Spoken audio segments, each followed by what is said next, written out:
প্ৰধানমন্ত্ৰী আবাস যোজনা চৰকাৰে BPL ঘৰৰ আজি গুৰুত্বপূৰ্ণ আপডেট আহি গ'ল। সেইটো আপডেট হ'ল যিসকলে এইবাৰ চৰকাৰী ঘৰৰ কাৰণে এপ্লিকেশ্যন কৰিছিল আৰু চৰকাৰী ঘৰৰ জিঅ'টেক সম্পূৰ্ণ হৈ গৈছে আৰু আপোনালোকৰ নামটো সম্পূৰ্ণ ভেৰিফাই হৈ গৈছে, তথাপিও আপোনালোকে এতিয়াও চৰকাৰী ঘৰৰ ফাৰ্ষ্ট কিস্তি লাভ কৰা নাই, তেনেহ'লে কিন্তু আজি আপোনাৰ কাৰণে গুৰুত্বপূৰ্ণ আপডেট আহি গৈছে।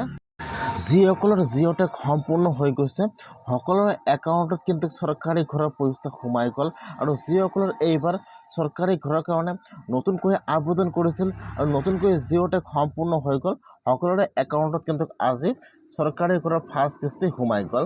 এতিয়া আপোনালোকে কেনেকুৱাকৈ চেক কৰিব যে আপোনালোকৰ একাউণ্টত চৰকাৰী ঘৰৰ ফাৰ্ষ্ট কিস্তি সোমাইছে নে সোমোৱা নাই, মই আজি এইটো ভিডিঅ'ত সম্পূৰ্ণ প্ৰচেছ দেখুৱাই দি আছোঁ, চাই লওক। আৰু যদি আপোনালোকে মোৰ চেনেলত নিউ হয় মোৰ চেনেলটো ছাবস্ক্ৰাইব কৰি ৰাখি দিব। এতিয়া আপোনালোকে ফাৰ্ষ্ট এইটো অপশ্যনত আহি যাব pmayg.nic.in। এইটো অপশ্যনত অহাৰ পিছত ইয়াত চাব 2 নম্বৰত অপশ্যন দিয়া থাকিব আৱাসব। এতিয়া আপোনালোকে আৱাসৰ ওপৰত এবাৰ ক্লিক কৰিব। মই কিন্তু আপোনাৰ সুবিধাৰ কাৰণে অপশ্যনৰ লিংকটো মোৰ ডিছক্ৰিপশ্যনত দি দিছোঁ, ডাইৰেক্ট ক্লিক কৰি এইটো অপশ্যনত আহিব, আৱাসবত ক্লিক কৰিব। তাৰপিছত আপোনালোকে এতিয়া ৰিপৰ্টৰ ওপৰত এবাৰ ক্লিক কৰিব। এতিয়া কিন্তু আপোনাৰ ওচৰত আৰু এটা হোম পেজ ইয়াত ওপেন হৈ যাব এনেকুৱাকৈ। এতিয়া আপোনালোকে ইয়াত চাব, ইয়াত কিন্তু বহুতো ছাৰ্ভিচৰ নাম দিয়া থাকিব এনেকুৱাকৈ। এতিয়া আপোনালোকে ইয়াত চাব, ইয়াত কিন্তু ABCDৰ অপশ্যন দিয়া আছে এনেকুৱাকৈ। এতিয়া আপোনালোকে অলপমান তলত আহি যাব, তলত অহাৰ পিছত ইয়াত চাব, ইয়াত যিটো এপ নম্বৰত অপশ্যন দিয়া থাকিব EFMS ৰেপৰ্ট, ইয়াত চাব ইয়াত যিটো এপৰ 9 নম্বৰ অপশ্যন দিয়া থাকিব এপটোৰ ট্ৰেনজেকশ্যন চামাৰী ইনষ্টলমেণ্ট ৱেষ্ট। এতিয়া আপোনালোকে এপৰ 9 নম্বৰ অপশ্যনটোৰ ওপৰত ক্লিক কৰিব লাগিব। আপোনালোকে ফাৰ্ষ্ট এইটো পেজত আহি যাব, অহাৰ পিছত ইয়াত চাব, ইয়াত যিটো এপ নম্বৰত অপশ্যন দিয়া থাকিব EFMS ৰেপৰ্ট, ইয়াত যিটো এপৰ 9 নম্বৰ অপশ্যন দিয়া থাকিব আপোনালোকে এতিয়া এপৰ 9 নম্বৰ অপশ্যনটোৰ ওপৰত ক্লিক কৰিব। এতিয়া কিন্তু আপোনাৰ ওচৰত আৰু এটা নতুন পেজ ইয়াত ওপেন হৈ যাব এনেকুৱাকৈ। এতিয়া আপোনালোকে ইয়াত একো ক্লিক কৰিব নালাগে, ইয়াত চাব তলত দি আছে অল ষ্টেট। এতিয়া আপোনালোকে সেইটো অপশ্যনৰ ওপৰত ক্লিক কৰিব অল ষ্টেট। ইয়াত আহি যাব আপোনালোকৰ ষ্টেট নাম, আপোনালোকে ফাৰ্ষ্ট ইয়াত ষ্টেট নাম আসাম চিলেক্ট কৰি লৈ ল'ব। তাৰপিছত আপোনালোকে চিলেক্টত ক্লিক কৰিব, ইয়াত আহি যাব আপোনালোকৰ ডিষ্ট্ৰিক্টৰ নাম। আপোনালোকে ইয়াত চালে ইয়াত যিটো আপোনালোকৰ ডিষ্ট্ৰিক্টৰ নাম চিলেক্ট কৰি লৈ ল'ব। তাৰপিছত আপোনালোকে এতিয়া চিলেক্টত ক্লিক কৰিব, ইয়াত আহি যাব আপোনালোকৰ ব্লকৰ নাম।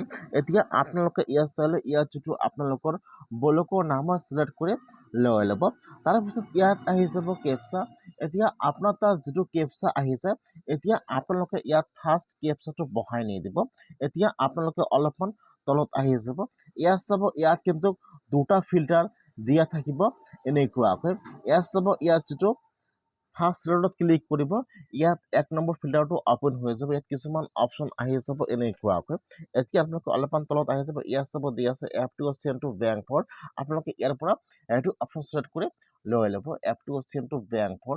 তাৰপিছত আপোনালোকে চিলেক্টত ক্লিক কৰিব, ইয়াত 2 নম্বৰত অপশ্যন আহি যাব। এতিয়া আপোনালোকে চৰকাৰী ঘৰৰ কোনটো কিস্তি এতিয়ালৈকে লাভ কৰা নাই আপোনালোকে ইয়াৰ পৰা চিলেক্ট কৰি ল'ব লাগিব। যিহেতু আপোনালোকৰ জিঅ'টেক সম্পূৰ্ণ হৈ গৈছে, আপোনালোকে এতিয়া চৰকাৰী ঘৰৰ এটাও কিস্তি লাভ কৰা নাই, সেইকাৰণে আপোনালোকে ইয়াৰ পৰা ইয়াত যিটো 1 নম্বৰত দিয়া আছে ওৱান্স ইনষ্টলমেণ্ট, আপোনালোকে ইয়াৰ পৰা এইটো অপশ্যন চিলেক্ট কৰি লৈ ল'ব ওৱান্স ইনষ্টলমেণ্ট। তাৰপিছত এতিয়া আপোনালোকে অলপমান ওপৰত আহি যাব, এতিয়া আপোনাৰ তাত যিটো কেপচা আহিছে এতিয়া আপোনালোকে ইয়াত কেপচাটো বহাই দিব লাগিব। কেপচাটো বহাই দি আপোনালোকে এতিয়া ছাবমিটৰ ওপৰত ক্লিক কৰিব। যেতিয়া আপোনালোকে কেপচাটো বহাই দি ছাবমিটৰ ওপৰত ক্লিক কৰিব, এতিয়া কিন্তু আপোনাৰ ওচৰত আপোনাৰ পঞ্চায়ত চৰকাৰী ঘৰৰ ইয়াত এপটোৰ নম্বৰটো ওপেন হৈ যাব এনেকুৱাকৈ।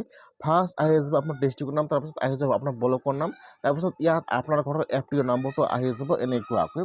এতিয়া আপোনালোকে ইয়াত চাই ল'ব যে ইয়াত আপোনাৰ ঘৰৰ এপটোৰ নম্বৰ কোনটো হয়, ইয়াত চাই ল'ব। এতিয়া আপোনালোকে ইয়াত চাই ল'ব যে ইয়াত আপোনাৰ ঘৰৰ এপটোৰ নম্বৰ কোনটো হয়। ইয়াত যিটো আপোনালোকৰ ঘৰৰ এপটোৰ নম্বৰ হয়, এতিয়া আপোনালোকে ইয়াত চাই লৈ এতিয়া আপোনালোকে আপোনাৰ ঘৰৰ এপটোৰ নম্বৰৰ ওপৰত ক্লিক কৰিব।